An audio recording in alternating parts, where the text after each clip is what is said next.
بسم الله الرحمن الرحيم. موقع الطريق إلى الله يقدم ومن أحسن قولا ممن دعا إلى الله وعمل صالحا وقال إنني من المسلمين.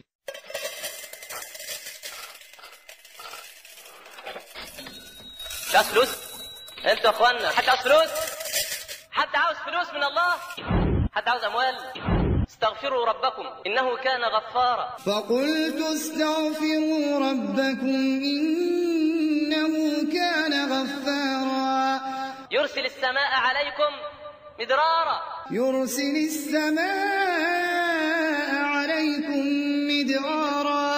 ويمددكم باموال وبنين ويجعل لكم جنات ويجعل لكم أنهارا ويجعل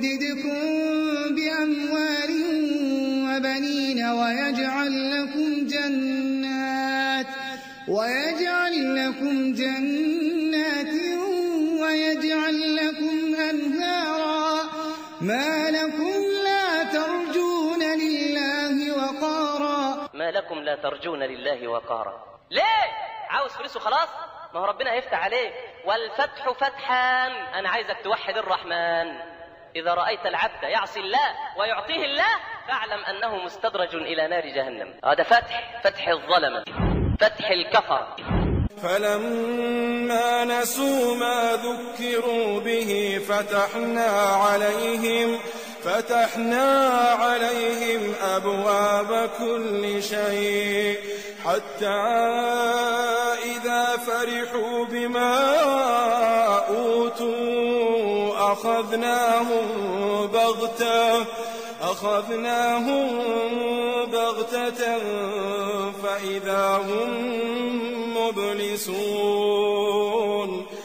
يا كفر يا اللي بتطلعوا المريخ اللي عندكم التكنولوجيا، ايه رأيكم؟ هبعت لكم. شوف ربنا بيقول ايه؟ ألم ترى كيف فعل ربك بعاد يا أمريكا؟ نسيتم إن في إله؟ جبنا لهم من كل اتجاه، طلعوا القمر، راحوا المريخ، عندهم كل حاجة. حتى إذا فرحوا بما أوتوا أخذناهم بغتة.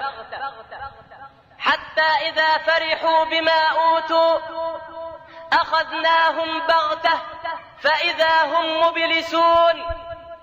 لهم أثر يا رب. فقطع دابر القوم الذين ظلموا ومن القادر والحمد لله رب العالمين. أما الفتح بقى بتاع الناس الصالحة اللي زي حضراتكم ربنا يجيب لنا بقى فتح ببركة. قال الله: ولو أن أهل القرى آمنوا واتقوا لفتحنا عليهم بركات من السماء والأرض. فتحنا عليهم إيه؟ فتحنا عليهم إيه؟ بركات. مش رزق بس، بركات قبل الرزق. إنه ممكن يجي لك 1,000,000 جنيه ويجيب لك مرض خبيث. ممكن يديك عربية ويكسحها. ممكن يديك أموال أنت عايش مهموم. يبقى أحسن حاجة تمشي مع مين؟ خليك مع الله. ومن يتق الله يجعل له مخرجا ويرزقه من حيث لا يحتسب. لفتحنا عليهم بركات من السماء والأرض ولكن كذبوا فأخذناهم بما كانوا يكسبون. نقطف الآن ثمرة من ثمار التقوى. أول حاجة مخرج. قال الله تعالى: ومن يتق الله يجعل له مخرجا. المخرج من إيه؟ المخرج من كل ضيق، من كل هم، من كل فزع، من كل حزن، من المرض، من متكبر، من ظالم، من صاحب عمل متسلط، من كل ألم ومن كل ضيق ومن كل هم. مخرج من قبل الله. مخرج يخلصك الله من كل ضيق ومن كل هم بسبب التقوى. اوعى أبدا تخاف من حد. تخاف من مين؟ ما تخافش من حد. اللي معاه سيده ما حدش يقدر يكيده. امشي في الأرض بما يرضي الله وما يرضي رسول الله. واوعى تبحث عن رضا الناس بسخط الله، لأن الله سبحانه وتعالى يروح ألف لك الحال على طول. يبحث البعض عن رضا الناس بسخط الله، فيقوم ربنا يعمل ايه؟ فيسخط عليه الناس ويسخط عليه الله. تداهن، تنافق، تجامل عشان يرضى عنك واحد من البشر. محمد بن عبد الله مات، واحد هيموت، تقوم ترضيه على حساب دينك؟ على حساب الله؟ على حساب الله؟ يبحثون عن رضا الناس بسخط الله، فيسخط عليهم الله ويسخط عليهم الناس. اللي انت عاوز ترضيه يسخط عليك. ليه؟ لانك ما مشيتش مع ربنا. هو الوحيد اللي يخلصك. لا حد يقدر يخلصك من ألم ولا هم ولا مرض إلا الملك، إلا الملك. أبشر بخير فإن الفارج الله، إذا ابتليت فثق بالله وارض به، إن الذي يكشف البلوى من هو الله. ولذلك واحد من الأغنياء الله عنده شركات وعنده مصانع وبيخرج زكاة المال على قدر ما يستطيع، بيحاول يدقق، ومع ذلك جالي فيهم بيقول لي مهموم وحزين. أرى الدنيا لمن هي في يديه عذابا كلما كثرت لديه. قلت له ليه؟ عاوز عربية؟ قال لي ما انت عارف ان انا اشتري عربيات البلد كلها. طب ما انا عاوز ايه؟ عاوز فيلا؟ قال ما انا اقدر اعمل جميع الاستراحات. عاوز تتجوز؟ طب ما انا اقدر اتجوز كل يوم واحدة واطلق. ما انا عاوز ايه؟ قال لي انا زعلان ليه وحزين ليه؟ مش مرتاح ليه؟ مش حابب الدنيا ليه؟ تهين المكرمين لها بصور وتكرم كل من هانت عليه. قلت له تزعل مني؟ قال لي لا. قلت له اقرأ في سورة طه فمن اتبع هداي فلا يضل ولا يشقى. فمن اتبع هداي فلا يضل ولا يشقى ومن أعرض عن ذكري فإن له معيشة ضنكا. ومن أعرض عن ذكري فإن له معيشة ضنكا. مصانع معيشة ضنك، سيارات معيشة ضنك، شال وطاقية وعباية معيشة ضنك، أراضي معيشة ضنك، يتقلب في أحضان النساء معيشة ضنك. فإن له معيشة ضنكا ونحشره يوم القيامة أعمى قال رب لم حشرتني أعمى وقد كنت بصيرا قال كذلك أتتك آياتنا فنسيتها وكذلك اليوم تنسى. لأنه لا يرتاح بذكر الله، ألا بذكر الله تطمئن القلوب. الأصمعي يحج بيت الله الحرام وعلى مسيرة شهر من البيت، لسه هيمشي شهر على ما يوصل، عسكر في الطريق بالخيام ومعاه الوفد، نساء بقى ورجال وكله قاعد في قلب الخيام، كل واحدة معاها المحرم وقاعدين في الخيام. الأصمعي قاعد في قلب الخيمة بتاعته، يوم يطلع عليهم لص قاطع طريق وعمال يبغي على الحجيج، طلع الفلوس، طلع الثياب، طلع الأكل، طلع الشرب، خلاص. ودخل اللص على الأصمعي ورفع السيف، دع متاعك. قال له عندك اهو. الأصمعي كان بيقرأ في كتاب الله وجلس في الليل يذكر الله، فدخل اللص الآب يقرأ في كتاب الله، لم يفزع الأصمعي. قال له هات الفلوس، قال له عندك. الأكل، قال له عندك. قال له ماذا تفعل؟ انت مش خايف ولا ايه؟ قال له خاف ليه؟ اللي معاه سيده ما حدش يقدر ايه يكيده، والسيد بتاعك مين؟ الله.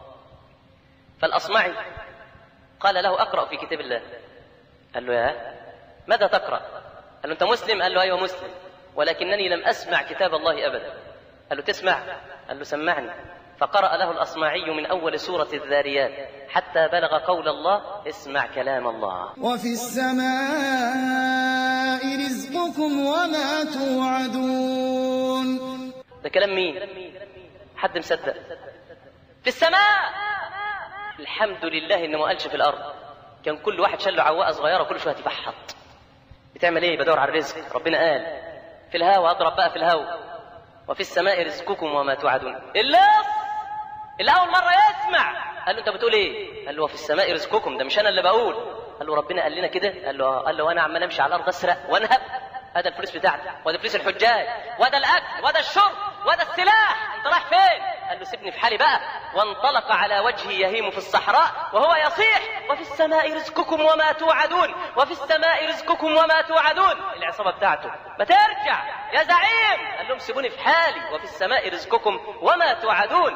الأصمعي بص لنفسه كده وقال: أنا ضيعت الراجل ده، المفروض أقول له خد أسبابك، خد سلاحك، خد أكلك، خد شربك، إزاي ماشي في الصحراء كده؟ هلك الرجل. الأصمعي بيقول كده.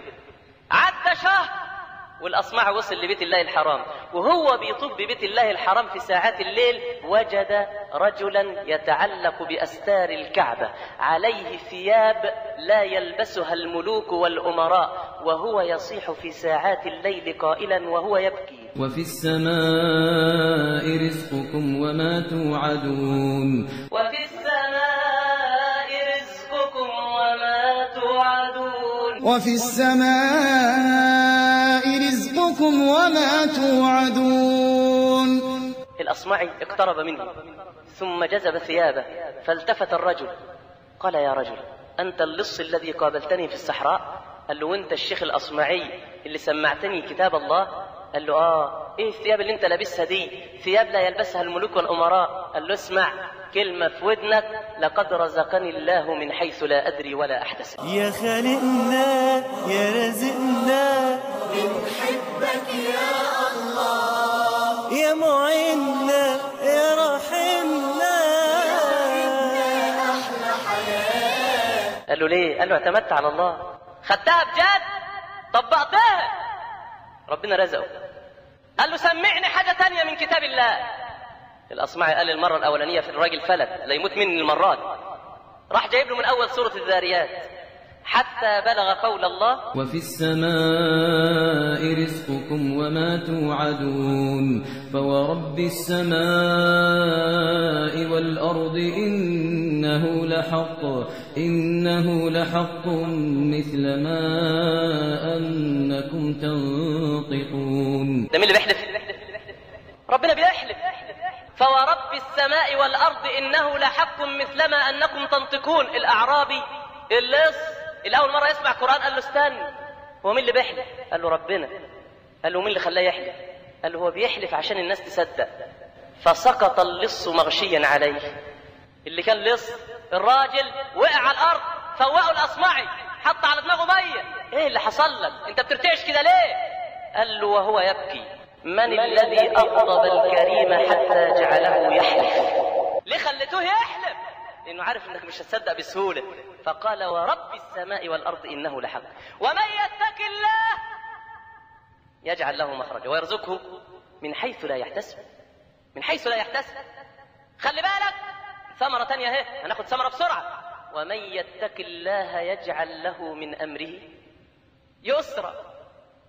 ييسر عليه، يسهل، يقلل الطوابير اللي بتقف فيها دي، يمشي لك الحال من غير نفاق ومن غير رياء ومن غير رشاوى. يسرا، يفرج عني ويسهل لي. بس اتق الله. هضرب لك مثال بعد ما توحد الله. امرأة عجوز ذهبت إلى أمير من الأمراء في يوم تقدم عنده المظالم. قالت: أيها الأمير أصلحك الله، ولدي في سجنك، ابني ولد صالح بيتقي الله، بس انت سجنته.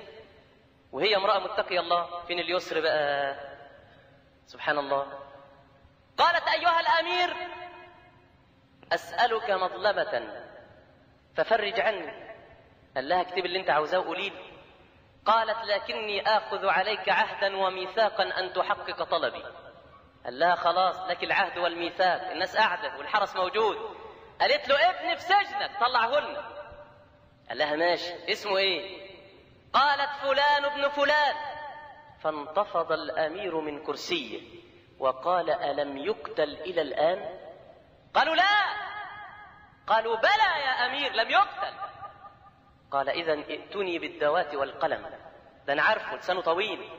فكتب الأمير بخط يده: فلان ابن فلان يشنق يشنق يشنق، وختم بخاتم الإمارة: أيها الحارس اذهب بها إلى رئيس الشرطة، يشنق يشنق يشنق. المرأة تبكي. أين اليسر؟ أين الفرج وهي تتقي الله؟ أين الفرج والغلام يتقي الله؟ خرج الحارس إلى رئيس الشرطة: خذ رسالة الأمير ونفذ اللي فيه. فقرأ ما فيها ثم فك قيد الأسير ودخل به إلى الأمير. قال: تفضل أيها الأمير، ما طلبت؟ قال له: أتعصي أمري يا رئيس الشرطة؟ قال: لماذا؟ قال: طلبت منك أن يشنق يشنق يشنق. قال: عافانا الله وإياك وأطال الله عمر أميرنا، هذا كتابك بين يدي بخط يديك وخاتم الإمارة، اقرأ ما فيه. فقرأ الأمير ما في الكتاب فوجد أن القلم بدلا من أن يكتب يشنق يشنق يشنق كتب بإذن الله يطلق يطلق يطلق. فبكى الأمير وقال: فكوا قيده وأطلقوا سراحه. ثم قال وهو يبكي لمن حوله: من أراد الله له أن يطلق ما استطاعت له الدنيا أن يشنق. أنا عايزك توحد الله. يا صاحب الهم إن الهم منفرج، يا صاحب الهم إن الهم منفرج، أبشر بخير فإن الفارج الله، إذا ابتليت فثق بالله وارضى به، إن الذي يكشف البلوى هو الله. نرجو سواك يا موئلا للحائرين، طوبى لمن يلقى هداك يا غوث كل العالمين، حمدا لما تعطي يداك يا رحمة للتائبين، للعفو لا نرجو سواك يا موئلا للحائرين، طوبى لمن يلقى هداك يا غوث كل العالمين، حمدا لما تعطي يداك. بكل ما تحيا الحياة نعبدك، وكل ما فوق الثرى يوحدك، بكل ما تحيا الحياة نعبدك، وكل ما فوق الثرى يوحدك، وكلنا ندعوك يا رباه، وكلنا ندعوك يا رباه، وكلنا ندعوك يا رباه، وكلنا ندعوك يا رباه، وكلنا ندعوك يا رباه.